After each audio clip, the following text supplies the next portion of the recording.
The ability for moms and dads and boys and girls to have a variety of choices is hugely important.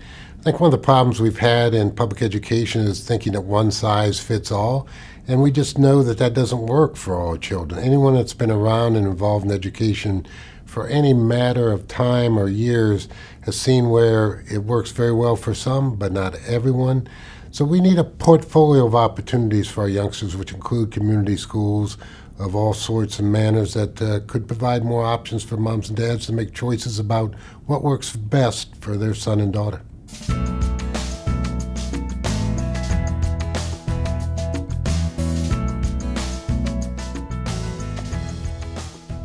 The third grade reading for me is a non-negotiable. This is really the foundation of what I see as a turnaround and acceleration of improvement of learning by all our children. It's going to succeed, and already has, in driving an expansion of early childhood programs with the $10 million this year and the $12 million next year for additional seats for early childhood programs that go to high-quality providers. I think we're going to see the third grade reading performance of our teachers be more successful with our boys and girls.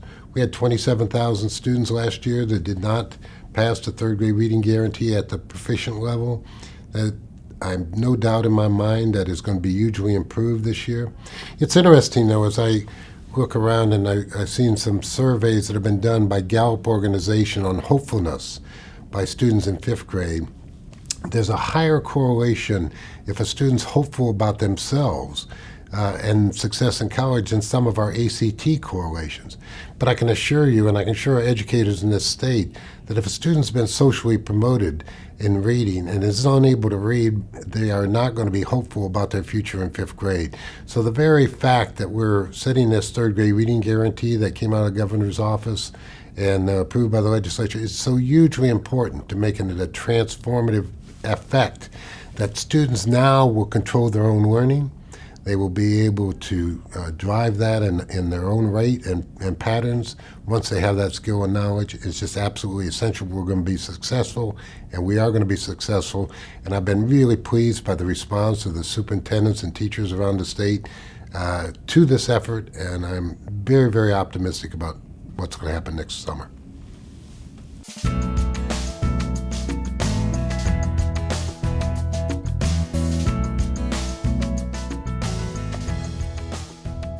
Well, let me talk about the Straight A Fund first, because having been involved with that directly in the governor's office, I think this is maybe the most significant piece of the budget that came out this last year. The opportunity for schools and teachers and principals and community members to gather together and percolate ideas from the local level up. Rather than have solutions prescribed by Columbus or Washington, I think it's just a hugely novel idea. I think the other part of this that makes it stand out from other grant applications is the component of sustainability. I'm asking teachers in their classroom, principals in their schools, superintendents in their districts to look at what's working and what's not working.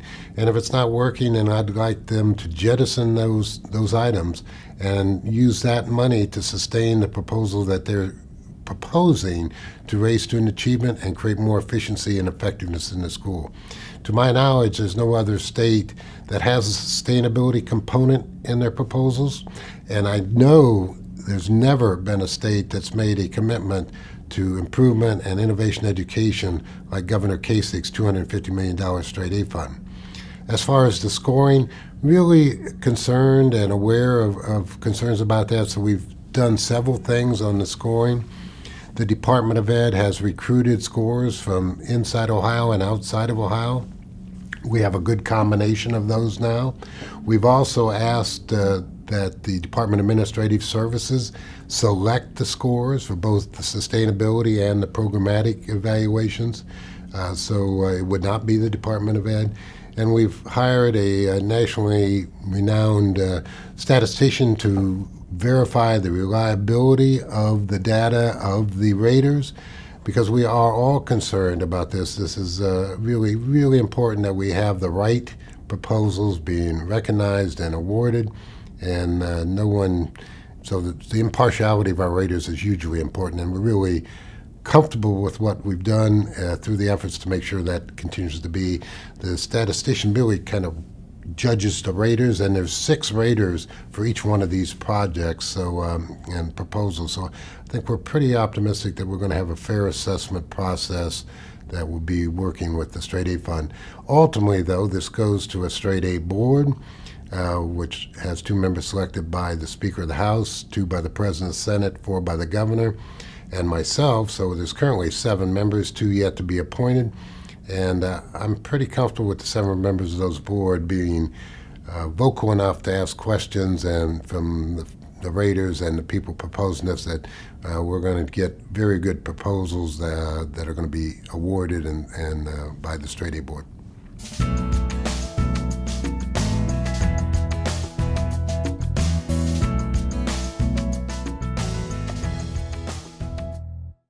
Digital learning in Ohio is really, really important. When I was teaching at Ohio University, I talked to superintendents and principals down there that were talking about the difficulty of finding advanced level math and science and foreign language teachers, and they were conceiving ways to do that instruction digitally.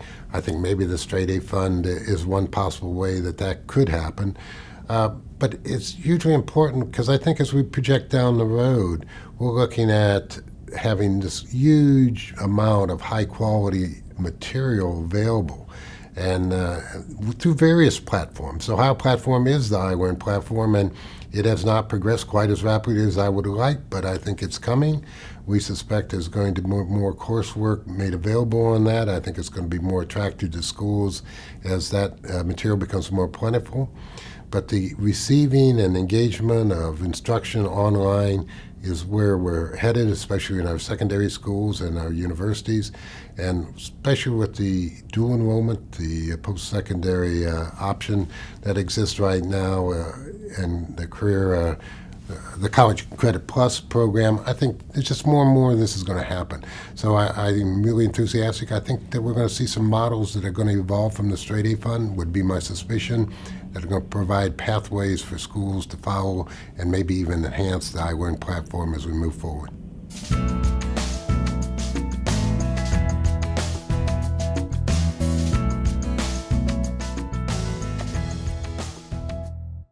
I really believe that the answer to that is yes on all counts. I think that there's a lot of misunderstanding about community schools by traditional K-12 schools and vice versa. My ability to close community schools is pretty well stipulated in the statute. I think that does not apply the same way to K-12 schools, traditional brick and mortar schools. They go through the academic distress process if they tend to be failing. Yes, I think the question is we need to look at that, and it still, I can tell you, it still gets goosebumps on my back when I hear a traditional superintendent talk about my spending time with non-public schools, and they're talking about community schools. It just still sways me after 10, 15 years of community schools in this state that there's not an acceptance that we're all here together to help boys and girls of Ohio. And having been a public school superintendent that started 2 community schools in this state, we need to do a better job of communicating that we are all here together. And I'm going to work to do that, continue to work to do that. And I think, yes, we need to engage and look at the legislation for both entities as they're currently structured, and see how we can make them more seamless and serve the boys and girls even in a better way.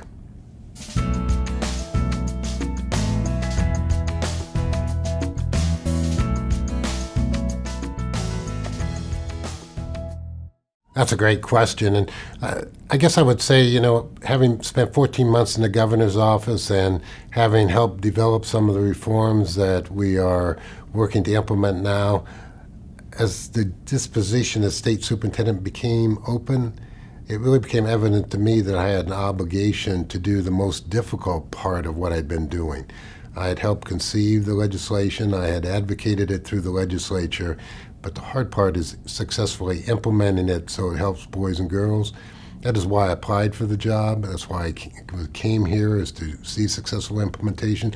So as I see changes coming, I share with them, I said, we have a myriad of reforms going on right now that are very, very important.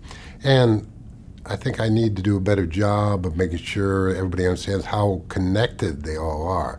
I think a lot of our superintendents and educators see them as segmented and separate from one another and not within a big picture. You cannot separate the third grade reading guarantee from the report card. The accountability measures are absolutely essential. If we look at the achievement gaps in high school, we can parlay that back into reading shortcomings at third grade. If we look at the remediation rate, I look at teacher preparation and I look at time on task. There's a myriad of opportunities here. But the bottom line, I guess there probably will be initiatives that come out of the legislature. I'm intent right now to convey and successfully implement the reforms we have. I would like to communicate better through our communication department into the field how these are all interconnected with one another and they aren't separate segments.